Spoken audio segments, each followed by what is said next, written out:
Susie, following on from the last episode, we spoke briefly about the cost of the ownership of a dog. And one of the things that you mentioned was around exercise and nutrition. Now, I know for humans, some of our requirements or needs are is that we need love and praise, we need food, and we need a bit of exercise. Is that the same for a dog? Pretty much. Exercise, discipline and food, decent quality food.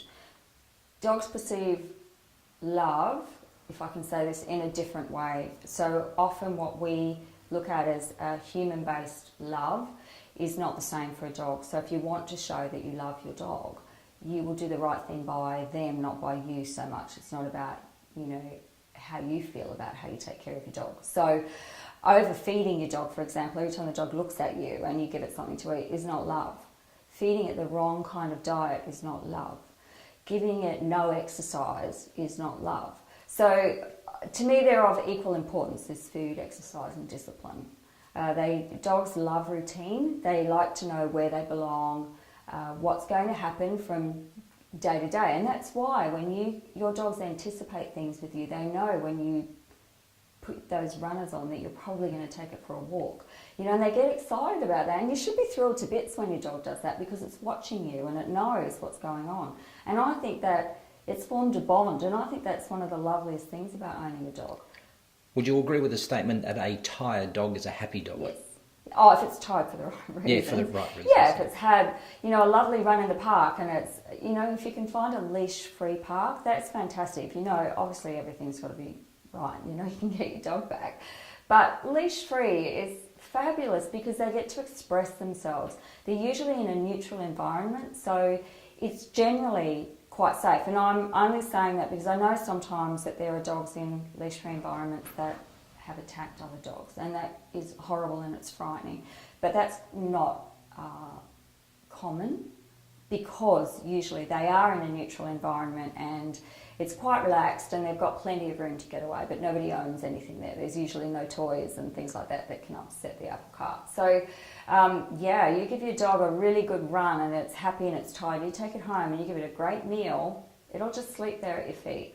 You mentioned something quickly around the way that the dog expresses love as opposed to the way humans do. Do you think we try to anthropomorphise when it comes to ownership of a dog? Yeah, absolutely. And maybe explain what that means for some of our viewers. We do, and I'm guilty of anthropomorphism.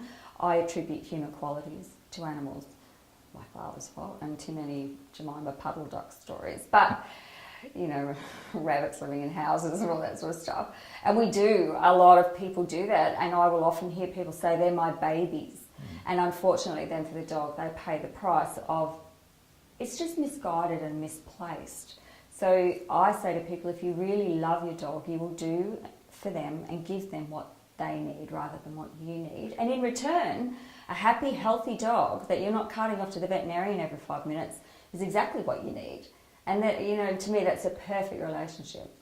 There was a lot of conjecture around the last episode. You mentioned something around the fact that when you feed your dog, not giving them a cooked steak, or giving them a cooked steak is probably dangerous or danger to their health, as opposed to a raw chicken bone.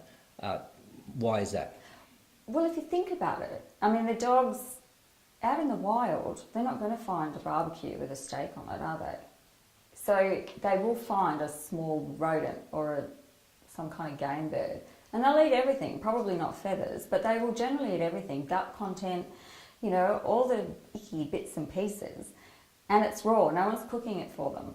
So the danger with cooked bones, and I thought most people knew this by now, is that they splinter and they can cause all manner of problems. And one of them is that they can get stuck in the hard palate in their mouth. And it's really, if you've ever seen that happen to a dog, it's really distressing for them. It's quite dangerous for someone to try to get their hand in to get that out, and it can cause a lot of problems. Plus, they can cause, gastric upsets, things that necessitate a trip to the vet. The same at Christmas time. Don't give your dog the fat off the ham. Don't give your dog the ham bone.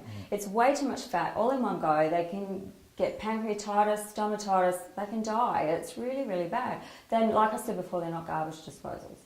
Feed them a quality diet. Don't change it too frequently, but mix it up with some raw food. So the main reason the dog entered the campsite was not to get their steak cooked.